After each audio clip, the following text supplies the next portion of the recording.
Hello, this is Clarence Moye with Awards Daily here with Sarah Adina Smith, the recent DGA winner for directing the Her and Him episode of Lessons in Chemistry. I got all that right, didn't I? Yeah, I think that sounded pretty accurate. Congratulations on that win, by the way. It's a pleasure to meet you. Oh, thank you so much. Really nice to meet you too. Yeah, I went back and rewatched that episode, and there's a lot that's going on in that episode. So a lot of my questions are pertinent to that because there's just it's Yeah. so impactful the trajectory that happens in that episode. But let's start with you directed the first two episodes of the series, the pilot of the first episode and then the second episode. What kind of directions did you have with the production team, with Lee, with Bree, with other directors that would say, here's the visual style that I'm setting for the series, and make sure that there would be consistency throughout the entire season? hmm Um, well, I think a lot of the job of directing the pilot is just that, is really like establishing the language visually that we're going to be using to make sure cinematically it feels one piece. And so I also was making sure that I was like, in addition to just being in good communication with, obviously every department head, but also onboarding the new directors coming in, and Lee and the other producers and everyone else, so we were all making the same movie. I also wanted to make sure that we cut the pilot quickly so that we could share even a rough cut with Mm, directors coming in. I think that can be really important. It's a lot easier than just like looking at dailies, to really right. understand kind of like not just the cinematography and directorial choices, but also the rhythm and pacing that we were going for, and really and yeah, and performance consistency and character development, and then also for them to get a sense of how costumes are working with production design and everything else. But it's just a real testament to everyone, I think, being seasoned professionals and at the top of their game, and really understanding how to continue that language moving forward. Every time I've talked to somebody engaged in the project, one of the things that seemed to be the most important was sort of this brilliant production design, because it helps orient everyone within that space so beautifully, whether you're in the Sloan household or the Calvin's house or the separate fixed set. You're Hmm just in that world because the production design is so flawless. And the first time I watched, I was like, oh wow, they are bringing their A game on this, because I loved. I mean, even just the small little choices that are included in the separate six set are just fantastic. So it must be fun to play in that world, given that A game that the production design team is bringing. Pat Smith is an absolutely brilliant production designer. She's also so much fun to work with. And she was kind of like our dramaturge on set too. She knew everything about the period, and like specifically 1950s Los Angeles. So I could really ask her any question, even if it wasn't design related. And she always had a really informed answer. And yeah, it was a very thoughtfully designed show, every detail considered, so that it felt like we were really just getting to spy on the fabric of a life. Right. And there's this really trippy thing where with Calvin's house, we had built a version of Calvin's house on our soundstage, but then we also were shooting Calvin's house on location. So that was Mhm. also really trippy to have shot on location first, and then to like walk onto the built version on our soundstage. It's always a weird thing. It's kind of like uncanny valley Right. when you walk on that set. I love that. I want to talk about, like I said, I want to nerd out directorially for a little bit, but I want to ask one question in terms of working with actors. Like, I know Bree was so deeply engaged in this project. She loves this story. She loves this project. What kind of conversations did you have with her to kind of figure out how Elizabeth Zott was going to represent? I know a lot of people who have read the book have said she's neurodivergent or something like that, but there's so many different interpretations, and the book never explicitly says, because I don't even think we had that kind of language back then. But Mm. what dialogue did you have with her to take on that portrayal? We were very deliberate about that in both conversations with Bree and with Lewis Pullman, who plays Calvin. We it's just what you said. They didn't have the language for that kind of diagnosis back then. And so we really decided to not we didn't want to label it either. We just wanted these people to be who they were within the context of that time, rather than trying to sort of like play a diagnosis per se. Makes sense. And so really, like, I think it's really woven and into the love story, and what makes the show so appealing in a way is that these two people have found each other and they see the world in such a specific way. And it's like it's a love that grows out of intellectual chemistry, every bit as much as physical chemistry, and the way that they both just so earnestly and very simply care about the truth and the pursuit of truth above all things. And sort of it's confusing to them why not everyone else would feel the same way. It's just Right. like very logical thing. So I think that all just really appealed to us. And once we sort of locked into that, we never, I don't think we had those discussions in the early days, and then it was never really a question after that moving forward. That makes sense. So moving on to, again, your DGA, Directors Guild of America, for those of you who don't know what that is, your DGA winning episode, Her and Him. It is an emotional, it's such a cliche to say emotional roller coaster, but it really is. There are so many peaks and valleys for Elizabeth Zott within this episode, starting with the incredibly difficult backstory about her sexual assault at the hand of Dr. Bates, her college age, or when she's working her PhD, I think. Talk to me about working through those sequences with the team and kind of what you wanted to show there. Well, obviously, we all were very aware that I have a bit of weariness about doing stories of sexual assault on screen when sometimes they can be sort of used by storytellers as just backstory or a way to make the character emotionally compelling. And I didn't want it to feel that way. I wanted it to feel really earned and very true and very specific.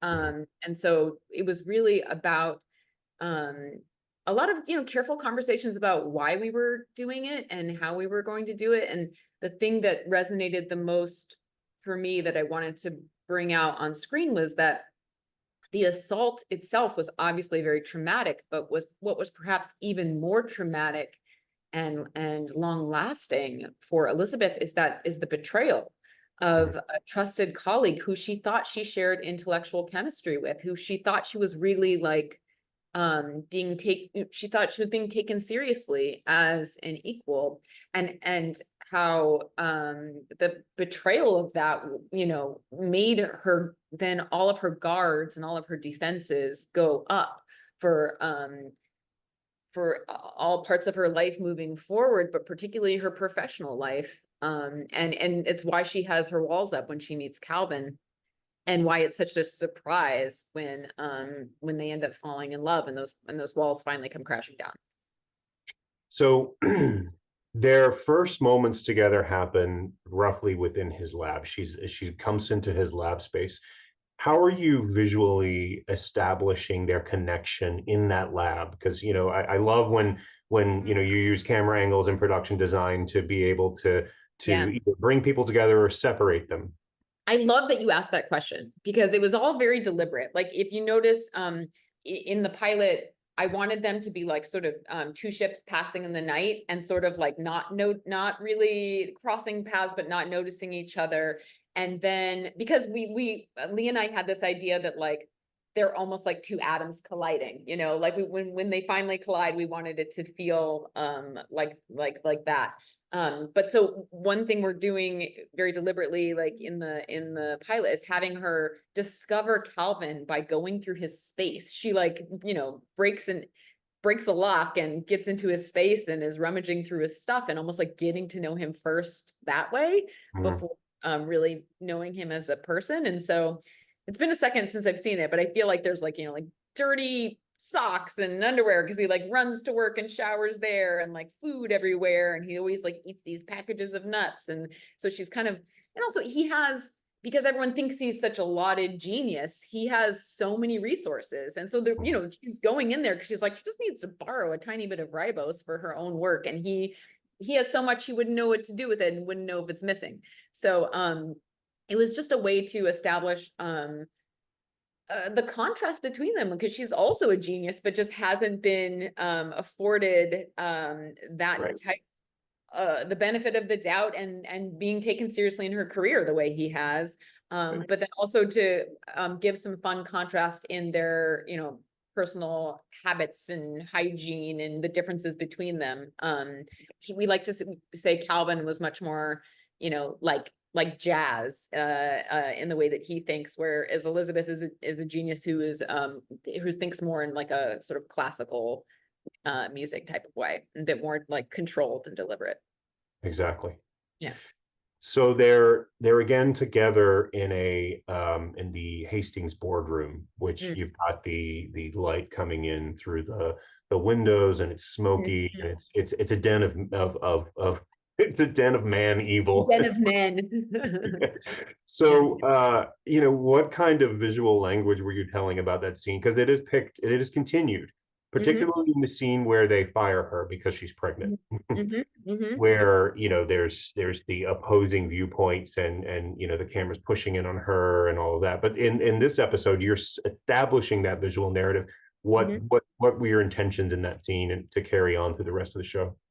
I mean, I think really I just wanted, at all points, all of my decisions are about how to bring the audience into Elizabeth's to have them walk in Elizabeth's shoes, and to really see things from her point of view, and have them feel the pressure of what it might be like to walk into a room like that, which is, you know, a very realistic, but also we want you know, realistic, but we also wanted to do something cinematic with the Mhm. lighting, and also make it it was important that it not feel too big, so that it has a bit of that claustrophobia, and you feel like sort of there's like all eyes are on you, and there's nowhere else to look, just because it creates that sense of pressure.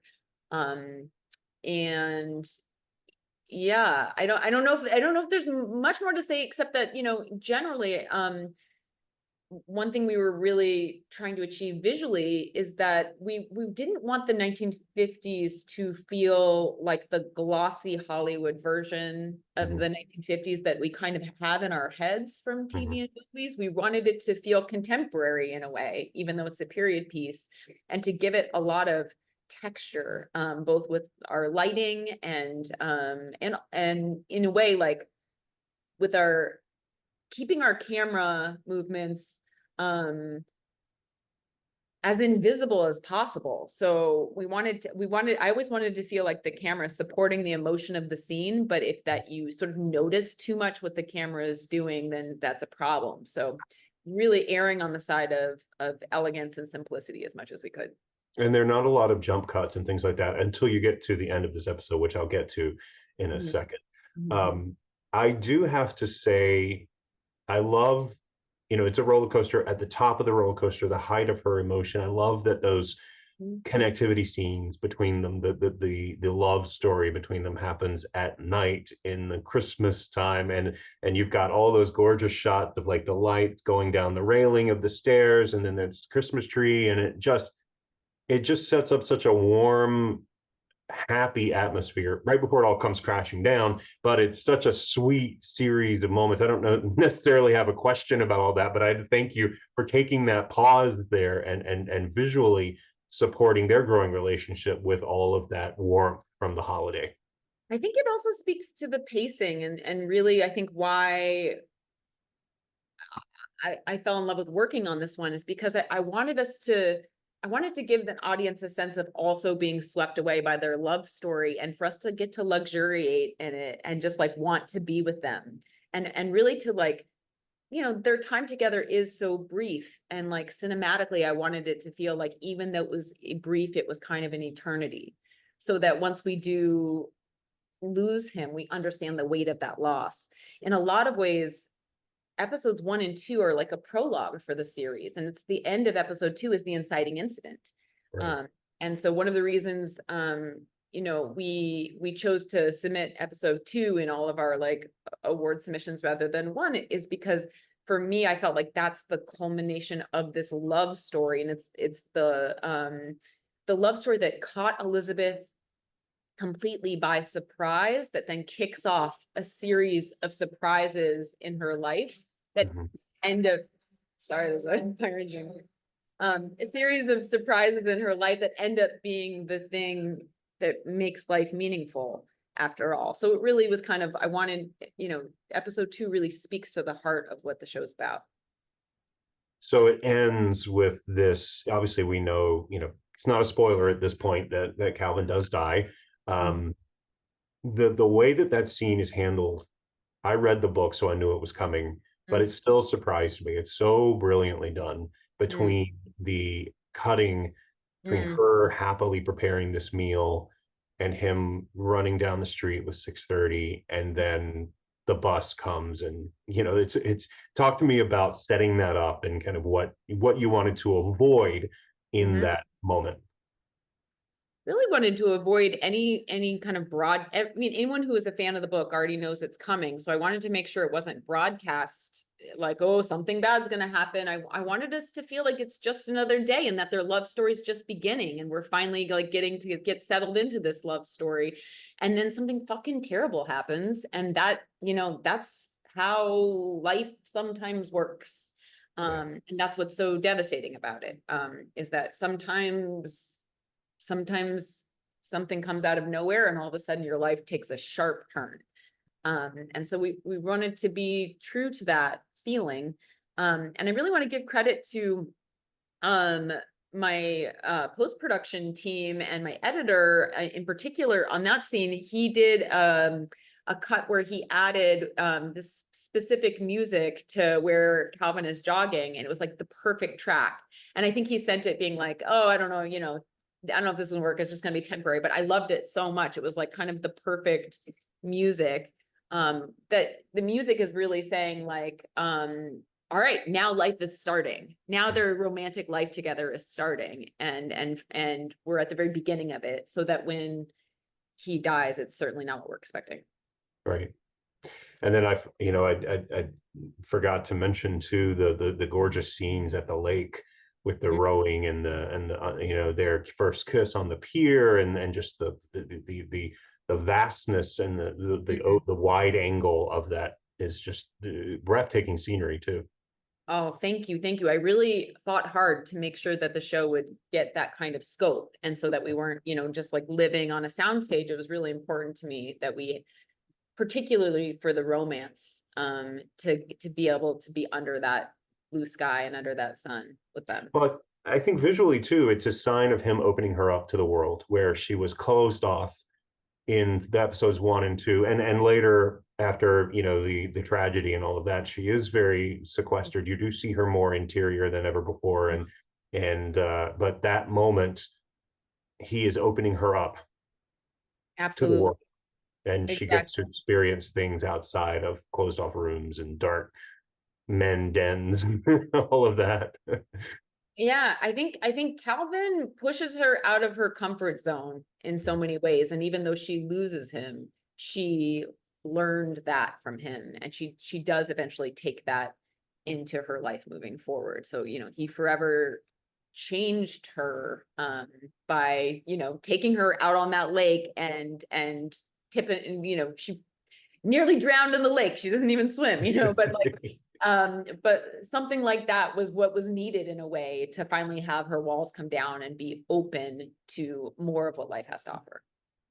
And she keeps him with her throughout I mean, he appears in that ghostly flash, those ghostly moments, but it's the one thing that I nitpick with the show is I there's a part of me that watches that, and I know you didn't direct those, but there's a part of me that watches that and says, does that take agency away from her just a little bit, like that she's clinging on to him emotionally and has that visual representation of him, and is she's, yeah, I don't know, sometimes I mean, it depends on your interpretation of a ghost. I mean, you right. know, it depends. I would interpret it that that's her talking to herself.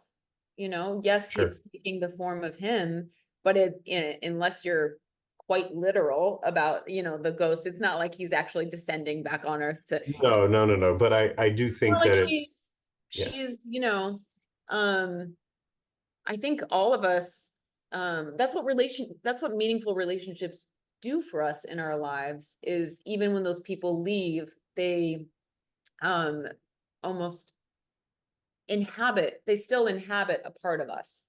And Mhm. you know, it's like a part of our becomes a part of ourselves that we can still kind of talk to or think about what that person might say. And you know, I think for some people that really means feeling their presence quite intensely even after they're gone.